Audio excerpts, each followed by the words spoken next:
Have you ever looked into someone's eyes and felt there was an entire world hidden behind their silence, yet no map to reach it? We spend our days surrounded by faces, words, and gestures, but rarely touch the truth beneath them. People guard their thoughts like locked rooms. Yet deep inside, they ache to be seen, to be understood without defense or disguise. That's the paradox we hide, yet we hope someone notices. Reading a person's mind is not sorcery, nor a gift granted to a chosen few. It is a skill, sharpened through presence, through the courage to ask questions that pierce through routine chatter. Questions that move past the mask and into the marrow of who they are. I've learned that the difference between empty conversation and real connection lies not in cleverness, but in the kind of questions we dare to ask. Today, we'll explore 5 of them, simple yet disarming, gentle yet revealing. Stay with me, and you may find that the person you begin to understand most deeply is not only the one in front of you, but also yourself. As we step into the first question, imagine the scene. You're sitting across from someone in a busy cafe, the clatter of cups, the low hum of conversation, the shuffle of footsteps. It's all background noise, yet here you are, searching for something more than surface chatter. You could ask, "How's your week going?" They'd likely say what everyone says, busy, fine, same as always. Words without weight, a polite mask. But then you ask something different, something sharper, something deceptively simple. What's been the highlight of your week so far? This question is a key. It slips past the casual defenses people build and opens a window straight into their soul. Because when someone shares their highlight, they're telling you what they notice, what they honor, what they consider worth remembering. It is less about the event itself and more about the values hidden beneath. I remember the first time I discovered its power. I was having coffee with a colleague I barely knew. Normally, I'd have stuck to the usual script. How's work? How's life? Small talk that evaporates as quickly as steam from the cup. But instead, I asked her this question. She paused, her eyes drifting for just a second. Then, her whole face lit up.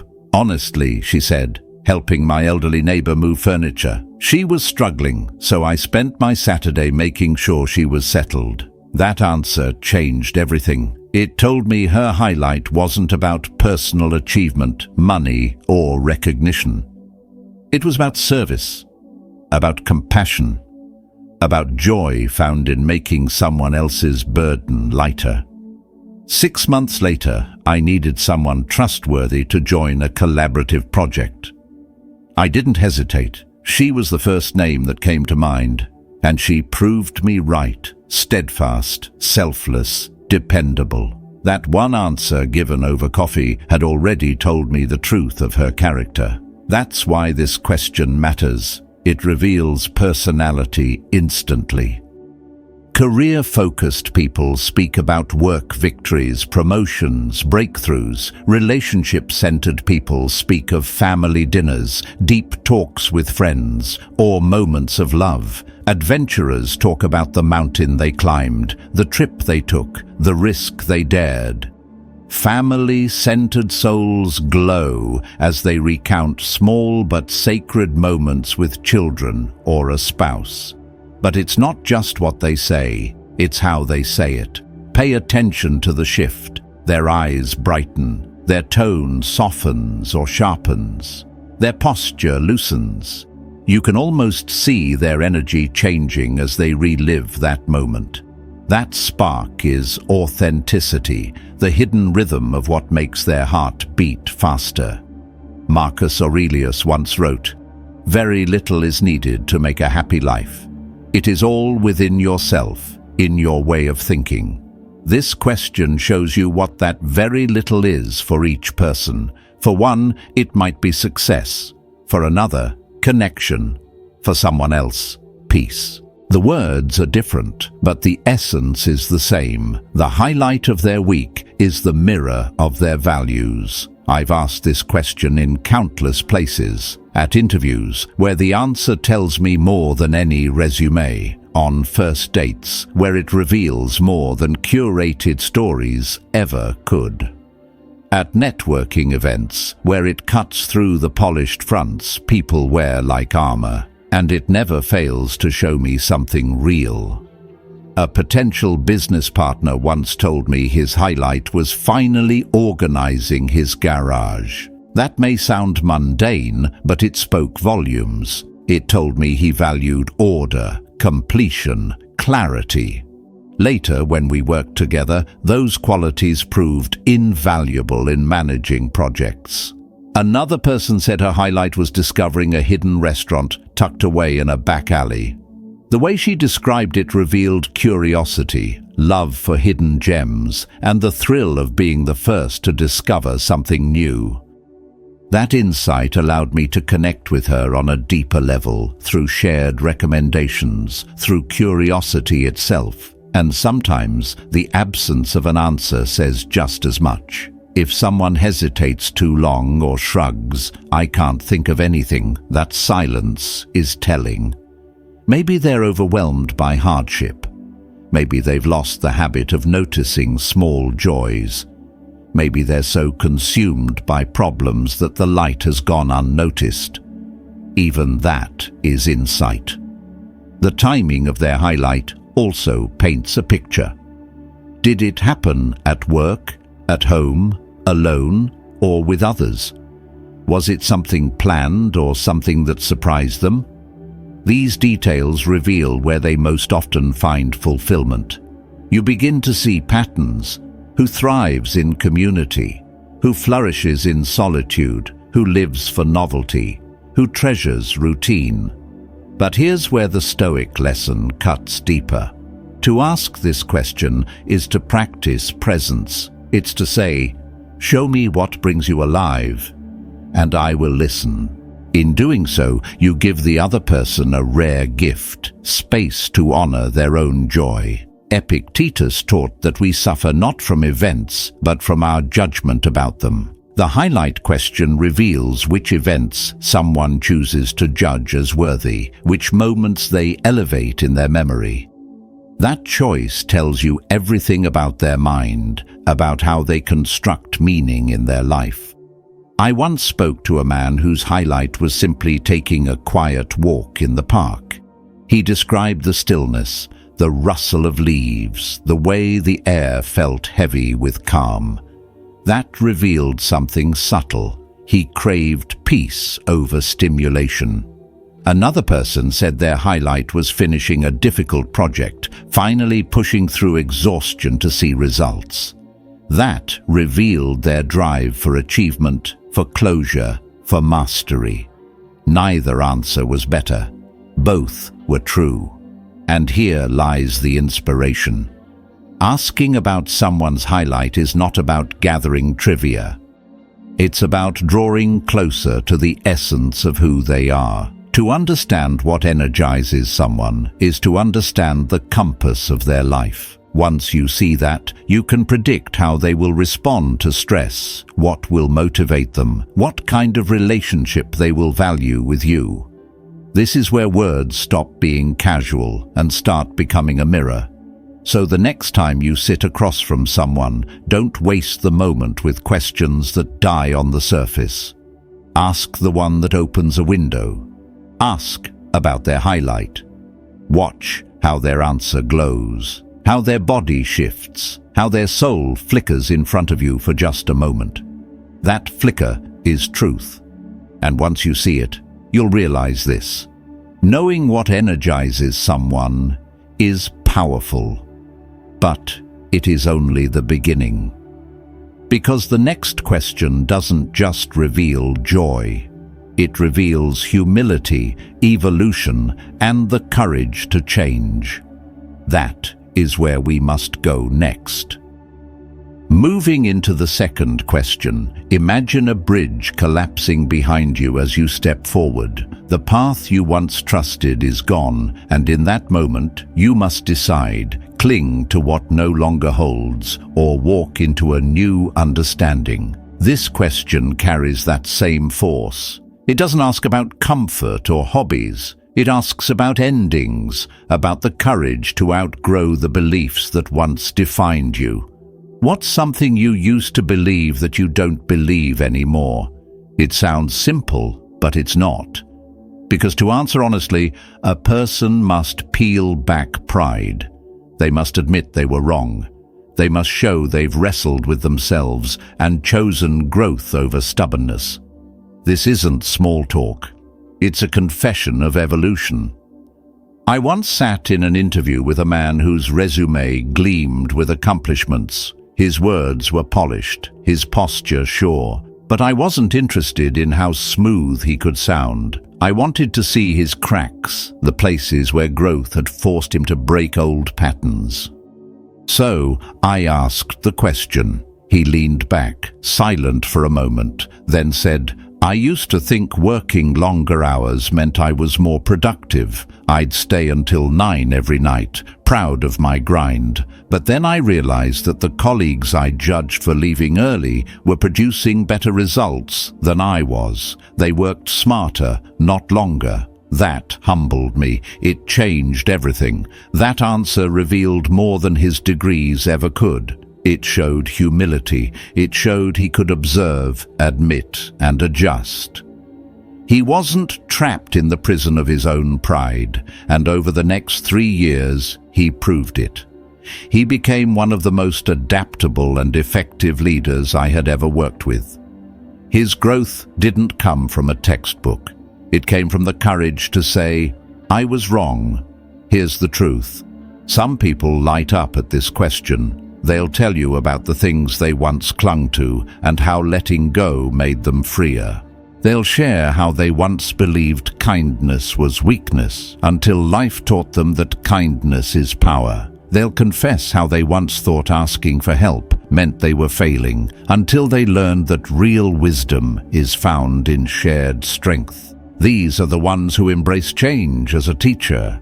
Others freeze. They search for an answer and find nothing, or they laugh and say, "I've always been pretty good at figuring things out." That may sound like confidence, but it often reveals the opposite. A rigid mind, a heart too proud to admit mistakes, and pride, as every Stoic knew, is a fragile shield. Seneca wrote, "Every new beginning comes from some other beginning's end. If a person cannot let something end, they will never truly begin." I once asked this question to a man I was considering as a business partner.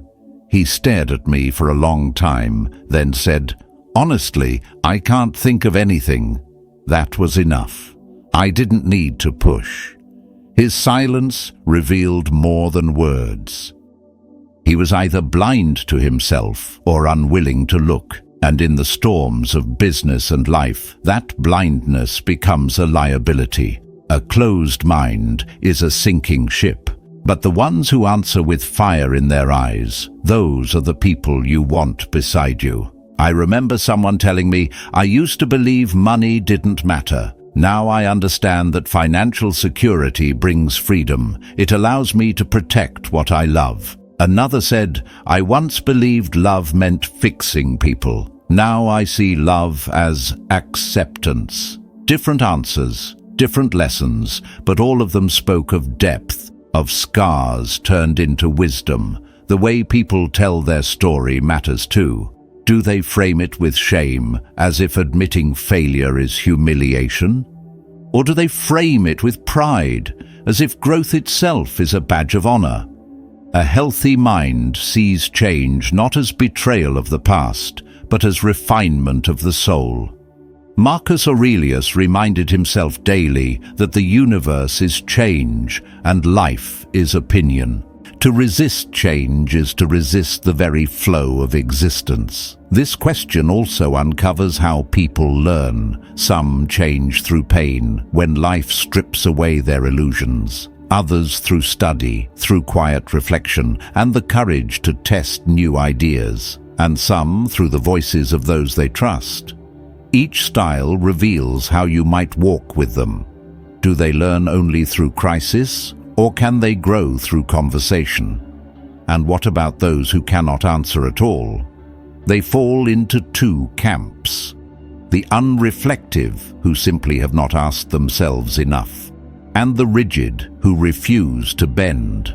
Both are difficult to build with, because life will test you again and again, and when it does, the ability to evolve is not optional, it's survival. Here's where the Stoic insight cuts sharp. Epictetus said, "It is impossible for a man to learn what he thinks he already knows." If someone insists they've always been right, they are already trapped. But the one who says, "I used to believe, and now I see differently," that person is alive, awake, and in motion. So when you ask this question, listen carefully. You're not just hearing about the past, you're witnessing their relationship with growth. Do they cling, or do they release? Do they defend, or do they evolve? That single answer will tell you if they are someone who can walk with you through change, or someone who will crumble at its door. And when they speak, when they share the belief they buried and the wisdom that replaced it, you will know something rare. You will know the shape of their humility. You will see whether they hold on to pride or to truth.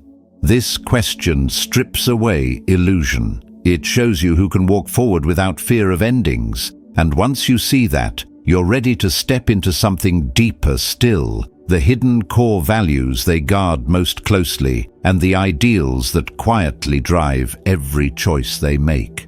That is what the third question reveals. Advancing to the third question, imagine a mirror held up not to the face, but to the soul. A question so gentle that it feels safe, yet so sharp that it slices through every layer of pretense. If you could change one thing about how people treat each other, what would it be? This is where defenses fall. It's no longer about work, not about achievements, not even about private confessions. It's about humanity itself. And through that doorway, the truth of their values comes flooding out. Now picture it. Someone doesn't speak of themselves directly, yet every word reveals their scars. The one who says, "I wish people would be more compassionate," has likely carried the weight of cruelty. The one who says, "I wish people would tell the truth," has tasted the sting of lies. The one who says, "I wish people would listen to understand," has endured the silence of being unheard. Each answer is less about theory and more about lived pain. Stoicism teaches us that suffering is a teacher, and in these answers you see the lessons carved into their character. I remember sitting across a table from a man I was considering as a business partner. We had spoken about numbers, about strategy, about vision, but I still didn't know his core. So I asked him this question. He leaned back, thought for a moment, and said quietly, "I wish people would stop making promises they don't intend to keep.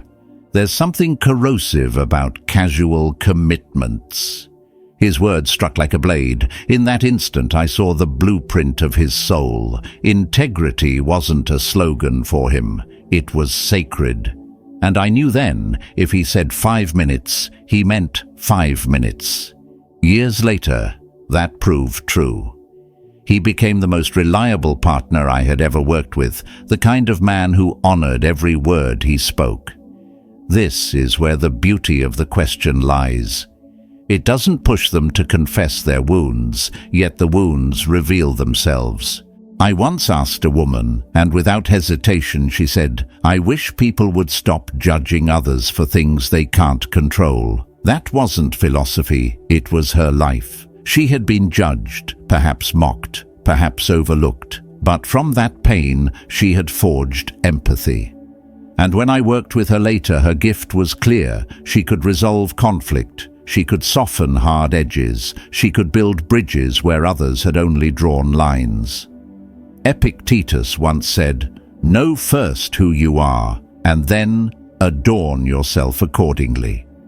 This question lets you see who they are before they even realize they've revealed it. Because when they speak of how they wish others would treat each other, they are showing you their personal creed. What behavior will earn their trust? What actions will break it? What standards they hold others to and themselves? Pay attention not just to what they want more of, but what they want less of. "I wish people would be more grateful" often means, "I feel unseen." "I wish people would stop trying to fix everyone" often means, "I crave acceptance," and tone matters. Do they answer with anger? Then the wound still bleeds. Do they answer with hope? Then they still believe people can change. Do they answer with resignation? Then perhaps life has taught them that the world rarely bends, but their longing remains. I once heard someone say, "I wish people would follow through on their promises to themselves." That one stopped me cold. It showed me someone who understood that self-respect is the root of all respect. A person who knows that if you cannot keep your own word, you cannot keep it to others. That insight revealed a discipline, a sharpness, a refusal to tolerate mediocrity disguised as excuse. This question also uncovers the scope of their vision. Do they focus small, wishing for kindness and patience in the individual heart? Or do they think large, wishing for justice, equality, fairness woven through society itself? Both reveal truth. One shows intimacy, the other shows a systemic view. Both point to how they see the world's fractures and where they dream to mend it. Here's the Stoic insight that ties it together. Marcus Aurelius wrote, "What injures the hive injures the bee." When someone answers this question, they're telling you what they believe injures the hive, what corrodes the trust that binds people together. And in that, they're telling you how they themselves must be treated if you want to walk with them in trust. So listen closely. When someone says, "I wish people would be more patient," hear the whisper beneath. "I wish people would be more patient with me." When they say, "I wish people would be more direct," hear the quiet confession. "That is how I prefer to live." This single question gives you their philosophy of human connection in one response. It bypasses the armor, yet leaves the heart exposed. And once you see it, you cannot unsee it. But knowing their values is not the final step. It is only the beginning, because values guide intention, but how someone acts under pressure reveals whether those values can hold. That is the doorway the fourth question opens. Entering the fourth question, imagine a quiet moment where life suddenly demands a leap. You think you know yourself, your limits, your patterns, the borders of your courage. Then something shifts. You step forward in a way you never planned. And afterward, you look back in shock, wondering, was that really me? That's the power of this question. What's a decision you made that surprised even yourself? This is not about routine choices. It's about ruptures. It's about moments where we crack open the old shell and let something untested emerge. Some call it risk, some call it madness, but what it really reveals is adaptability. The Stoics taught that no man steps into the same river twice, for both he and the river have changed. This question uncovers whether someone has allowed themselves to change, or whether they've lived caged by the illusion of certainty. I once sat in a meeting with colleagues I thought I knew inside out. Their personalities felt fixed, their habits predictable. Then I asked this question. Sarah, one of the quietest among us, spoke up. "I quit my corporate job to start a food truck." The room fell silent. This was the woman who always played it safe, who seemed to avoid risk at all costs. Yet here she was, revealing that she had walked away from stability into the chaos of the unknown. She had no culinary degree, no business pedigree, just a hunger to create something with her own hands. That one confession shattered the image we had of her. Beneath the surface was fire, courage, creativity, a willingness to gamble her future on her inner calling. And when later we needed someone bold enough to lead an innovative project, she was the first person who came to mind. That is what this question does. It separates the sleepwalkers from the seekers. The ones who say, "I've never done anything that surprised me," often mean they've never left the safety of the familiar. They confuse consistency with strength, when in truth it may be fear disguised as stability. A person who never shocks themselves is usually a person who never stretched beyond comfort. And comfort, as Seneca reminds us, is the silent killer of potential. But when someone's eyes light up, when they lean in and tell you about a time they broke their own mold, you know you're hearing truth. I once asked a man known for his shyness. He smiled and said, "I hate public speaking." But one day, I volunteered to give a keynote at a conference. I was terrified. My voice shook. And then something happened. I found joy in it. I connected with the crowd. I left the stage alive in a way I never expected. That decision revealed more than his resume ever could. He had faced fear, not with bravado, but with courage. He had discovered a new dimension of himself by stepping into the arena.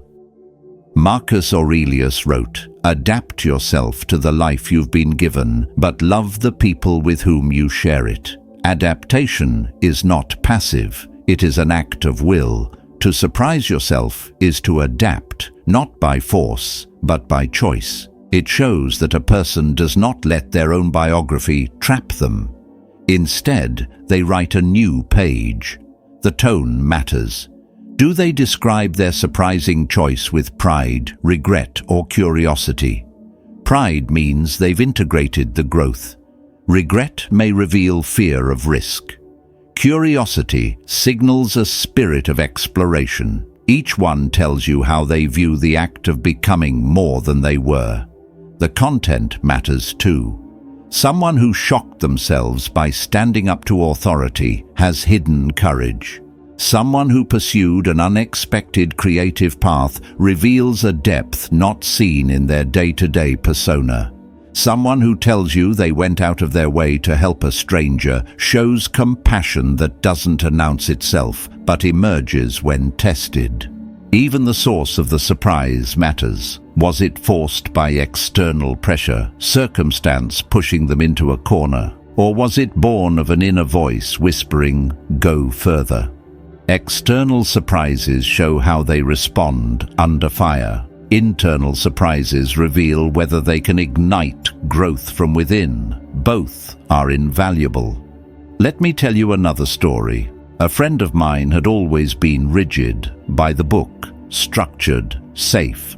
Then one day, after years of routine, he sold everything and moved abroad to teach in a rural village. It shocked him most of all. But in that choice, I saw him finally breathe. That one decision revealed flexibility he didn't even know he had. And it taught me a truth. Sometimes the biggest surprise is not discovering the world, but discovering yourself anew.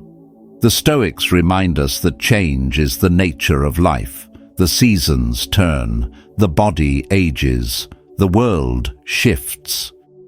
What matters is not resisting change, but asking, do I have the courage to evolve with it? When you ask this question, you are really asking, can this person leave the safety of who they were yesterday in order to become more tomorrow? And here's where the inspiration lies. When someone shares the decision that surprised them, they are sharing evidence that they can grow. Evidence that they are not locked into one identity. Evidence that they can meet life's curveballs, not with collapse, but with resilience. A man who shocks himself by walking away from what is easy will also shock you by thriving when things get hard. So listen carefully. Watch their face. Feel their energy. This question is less about the decision itself and more about the proof of life it reveals. A person who has surprised themselves has tasted freedom. They have proven they are not just a prisoner of habit. And in the end, that is what makes them powerful. Because the one who can evolve will always rise above the one who clings. The one who has faced the unknown within themselves can face the unknown in the world. This question is not just about who they have been, it's about who they are becoming. And once you see that, you are prepared for the final revelation, the question that strips away fear entirely and reveals their deepest, truest desire. At this stage, imagine stripping fear from the room. No hesitation, no second guessing, just the raw, unfiltered truth of what someone really wants. This is what happens when you ask, "What would you do if you knew you couldn't fail?" It is a question that burns through excuses and dismantles the polite walls people build around their ambitions. It bypasses the rational mind, the voice that whispers, "Be practical, stay safe, don't reach too high," and instead forces the soul to answer. Now imagine a woman I once knew, trapped in the monotony of her job. She complained daily about feeling unfulfilled, yet when asked what she wanted instead, she had no words. Her spirit was fogged by fear of failure. One day I asked her this question. Her entire demeanor shifted, her eyes lifted, her voice steadied.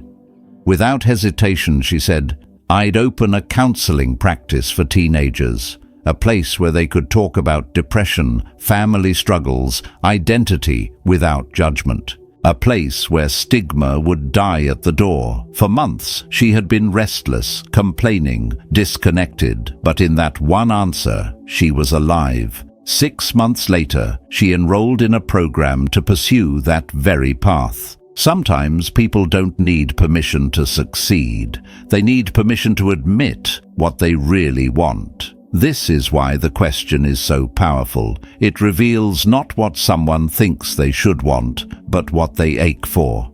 A career-driven person might dream of building an empire, reshaping an industry. A creative spirit will speak of novels unwritten, films unmade, canvases blank but waiting. A heart of service will speak of justice, of healing, of lifting burdens others refuse to see. The words vary, but the current is the same. It is the pull toward their truest self. But pay attention. It's not just about the content of their dream. It's about the speed. Quick, radiant answers reveal desires carried close to the heart. Desires so present, they barely need to be summoned. Hesitant, halting responses suggest something else. Dreams buried, silenced, or trained into submission. Sometimes people pause because they've forgotten how to dream at all. That pause tells a story too. I once asked a man in a grey suit, his life neatly pressed into order. Without blinking, he said, "I'd travel to every country and document disappearing cultures through photography." This was not the language of finance. This was fire, adventure, preservation, creation.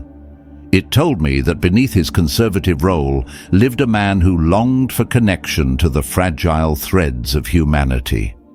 Later, when we worked on global projects, those hidden qualities became invaluable.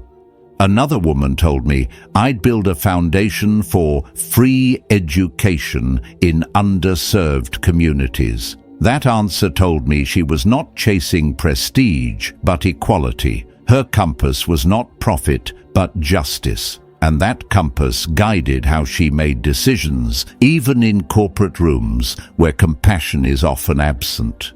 Seneca wrote, "It is not the man who has too little, but the man who craves more who is poor." When you ask this question, you discover what a person truly craves. Some crave impact, others crave freedom, others crave connection, creation, or adventure. Each craving is a compass pointing to the life they secretly believe would bring them fulfillment. There is another layer, scale. Do they dream of global change, of shifting nations and systems? Or do they speak of local acts, of strengthening a family, of shaping a community? One is not greater than the other. Both reveal worldview. One shows breadth, the other shows depth. Either way, the answer tells you where their soul leans when unshackled by fear. But here's where the Stoic insight cuts deep. Marcus Aurelius reminded himself daily that the impediment to action advances action. What stands in the way becomes the way. If someone reveals their dream only when failure is removed, you must ask, are they living aligned with it now? The dream of helping animals means little if they've never lifted a hand at a shelter. The dream of creating art rings hollow if they've silenced every brushstroke for the sake of security. When there is no thread between dream and action, you see disconnection, and disconnection is the slow death of the soul. Listen also for the silences. Sometimes the most revealing truth lies in what is absent. If they never mention family, perhaps intimacy is a struggle. If they never mention achievement, perhaps they are other-focused to the point of self-erasure. If they never mention service, perhaps fulfillment to them is bound in solitude. Each omission speaks. I once heard a man say, "If I knew I couldn't fail, I'd leave everything behind and live quietly in the mountains." At first it sounded like escape, but listen deeper.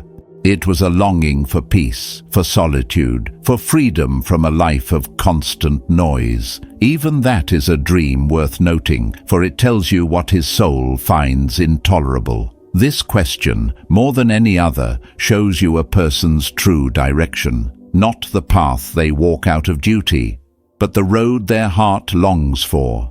And when you know that, you hold the key to understanding how to connect with them, how to inspire them, how to walk beside them.